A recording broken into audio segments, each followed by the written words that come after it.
आप एमटीएस को क्रैक कैसे कर सकते हैं। ठीक है, मैं अगर सीधा सीधा यहाँ बोलूँ तो हाउ टू क्रैक एमटीएस, सीधी सी बात है। अब यहाँ पर किस तरीके से पढ़ाई देना होगा, तो देखो मैं आपको सारी बातें बताता हूँ। ठीक है, सब्जेक्ट से परे हटके और सारी बातें। अगर मैं एक एस्पिरेंट होता तो अब मेरे सामने 4 चॉइस है। पहला यहाँ पर है कि मेरा मैथ्स भी है, दूसरा यहाँ पर ये है ठीक है कि मुझे रीजनिंग भी पढ़ना है, तीसरा मेरे पास ये भी है कि इंग्लिश भी पढ़ना है, और चौथा मेरे पास ये भी है कि जीएस भी पढ़ना है। अच्छा, एक और चीज़ आप देखना कि कभी भी ऐसा नहीं है कि जो एमटीएस का बच्चा होता है या जो एमटीएस में जो लोग सिलेक्शन लेते हैं वो कभी आगे सीएचएसएल या सीजीएल का पेपर देते ही नहीं, ऐसा नहीं होता। कई ऐसे लोगों को मैंने देखा है कि एमटीएस में सेलेक्ट होने के बाद भी सीजीएल में इनकम टैक्स इंस्पेक्टर के पोस्ट पे लगे हैं। तो वो पोस्ट पे तभी लग पाएंगे जब उनके चारों सब्जेक्ट या चारों स्तंभ बहुत तगड़े होंगे। अगर आपको आगे चल के सीएचएसएल का भी पेपर देना है तो भी आपको ये चारों सब्जेक्ट पढ़ना ही पड़ेगा, आप इग्नोर किसी को नहीं कर सकते हैं। अगर आपके मन की ख्वाहिश है कि नहीं ज़िंदगी भर हम 25,000 के नौकरी पर ही रहने वाले हैं और हमेशा एमटीएस वाला ही काम करने वाले हैं, तो शायद आपको मात्र ये 2 सब्जेक्ट जो है आपकी नैया पार करा सकते हैं। लेकिन अगर आपकी इच्छा जो है आगे तक और है कि हम सीएचएसएल की भी पढ़ाई करें, सीजीएल का भी हम मतलब एक तरीके से पेपर दें और एक अच्छे रैंक, एक अच्छे पोस्ट पर सेलेक्ट हों, तो सिर्फ ये 2 सब्जेक्ट से काम नहीं चलने वाला है। यानी अगर मैं सिर्फ और मेरा टारगेट होता है कि मुझे एमटीएस निकालना है, मैं बहुत सेटिस्फाइड हूँ अपने लाइफ में, मुझे उससे आगे कुछ नहीं करना, तो मैं बस भाई ये 2 सब्जेक्ट पढ़ के जाऊंगा और इनको उतना ही पढ़ता जिसके लिए मेरा क्वालिफाइंग इन नेचर है, भाई बात खत्म। लेकिन अगर भविष्य में मेरी कामनाएं बहुत बड़ी हैं, मेरी सोच बहुत बड़ी है, मुझे आगे बढ़ना है और एमटीएस लेवल तक ही नहीं रहना, तो यूँ समझ लीजिए कि आपके लिए चारों सब्जेक्ट फिर बराबर ही हैं। क्यों नहीं पढ़ोगे तो आगे किसी और पेपर में स्कोर नहीं कर पाओगे।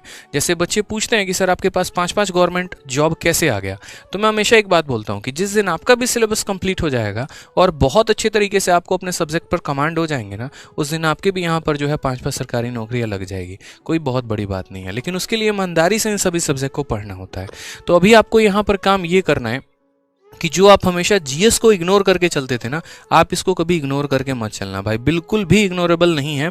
एसएससी बार बार आपको अपने जो है नोटिफिकेशन, नोटिस और अलग अलग जो है कोरिजेंडम से बार बार बताने की कोशिश कर रही है कि भाई इसको आप तवज्जो दो, इसको आप वैल्यू दो, इसको आप पढ़ो, नहीं तो आपकी लंका लगने वाली है। अब यहाँ पर खेल वही बच्चा करके जाएगा जिसका यहाँ पर जीएस बहुत अच्छा है, या जिसने करंट अफेयर्स अपने आप को अपडेट किया है, स्टैटिक्स से अपने आप को अपडेट किया है, जिसने सारे सब्जेक्ट पढ़े हैं। क्योंकि इसकी वैल्यू पहले भी बहुत ज़्यादा नहीं थी, क्योंकि हर बच्चा लगभग बराबर स्कोर कर पाता था यहाँ पे। ठीक है, तो यहाँ पर कोई बहुत बड़ा इंग्लिश की वजह से कभी आज तक एसएससी के पेपर में कोई बहुत बड़ा गेम चेंजर नहीं हुआ है कि इंग्लिश की वजह से पूरा इतिहास पलट गया, ऐसा कुछ भी नहीं है। जो गेम बदलता है वो जीएस बदलता है। मैं मैथ्स को भी बहुत बड़ा रोल नहीं मानता हूँ कि यहाँ पर मैथ्स ने बहुत बड़ा गेम कर दिया हो कहीं पर ऐसा करके। ठीक है, तो जीएस जो होता है वो प्री में खेल करता है और मेंस में जो होता है वो मैथ्स खेल करता है, ये तो आपको भी पता है।